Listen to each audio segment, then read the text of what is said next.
Today, we are tackling a topic that no one is talking about. A secret so shameful, and too many women are suffering in silence. Doctors describe it as one of the most disturbing things that can happen to a woman. It can be scary and confusing, and chances are you or someone close to you is experiencing it right now. Pelvic prolapse. Now, this is a medical condition that occurs when the normal support of the vagina is lost. Your bladder, your rectum, or your uterus will drop, and they ultimately fall through the opening at the base of the vagina. Now, almost half of you will experience some form of this in your lifetime. And now 3 doctors at Loyola University Health System are making it their mission to empower women with information about prolapse. They are using their voices to end the silence. Pelvic organ prolapse is one of the most disturbing things that can happen to a woman. It's maybe the last taboo subject in gynecology. These conditions are actually more common than many of the disorders that you hear in the news every single day, like diabetes and heart disease.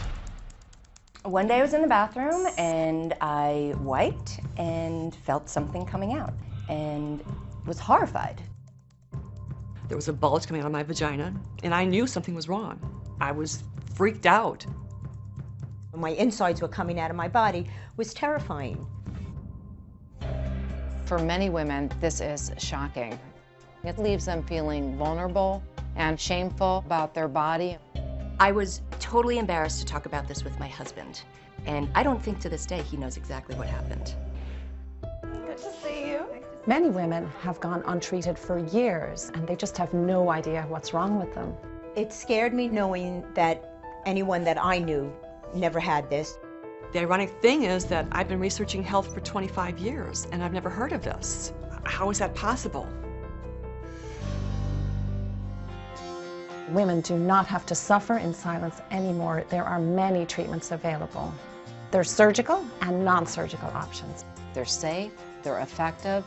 I think it's really important that we do get the word out about pelvic organ prolapse and what it is.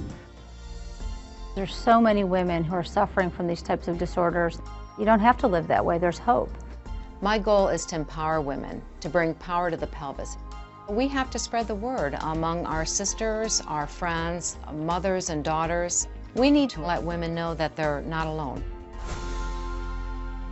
Here to help me get this conversation started are 3 urogynecologists bringing that power to the pelvis. Dr. Elizabeth Miller, Dr. Mary Pat Fitzgerald, and Dr. Kimberly Kenton. Welcome, all of you. Thank you. Dr. Miller, let me start with you. I'm stunned, blown away by the idea that half of the women who are watching this show probably have some degree of prolapse. Why don't they talk about it? What's the shame? I think a lot of it's fear. When we have something happen to our body that we don't expect, it causes us to experience it in a different way. Just like when we're adolescents, if you weren't told about your period and suddenly you started menstruating, you would be ashamed, and women have that experience. How come we don't tell them? I mean, we're doctors, we know it. I know. I think because it's a life-altering disease and not a life-threatening one. Yeah, but this paralyzes your quality of life. And I've learned a lot about this over the last couple of days, so I'm going to get people through this if we can. Now, Sherry, can you join me if you don't mind? I'm going to show you what's happening. Hi, Sherry. Hi, Doctor. If I can just just one question before I do this little demonstration. Did you ever talk about this with your mom? Never. Had you ever heard about it before? I'd heard of it once. I had my baby at 43 years of age, and it was one of many things on a list of things that could happen to me. And so I kind of turned down the volume after a while to concentrate on actually having the baby. So if I can, let's walk over here. I'm going to lift the veil on this perceived shameful event. And I'm going to do that with this little demonstration. Now, the organs most likely to fall out of the body, as I just showed earlier, are the bladder, the rectum, and the uterus, right? Could be They're the 3. They can be uncomfortable. So let's show you what happens to each of these organs. Let's start off with the bladder. Okay. Okay, so this demonstration is going to be bent on that little illustration back there. And if you don't mind, I'm going to just walk people through this real quickly. So if you look at this, is the front. That's the pelvic bone in the very front of your body. That's the little, your tailbone back here is right up here.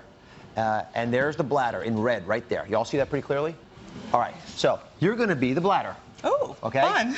This is the vagina. It's that precious little space It's sort of in the middle of everything.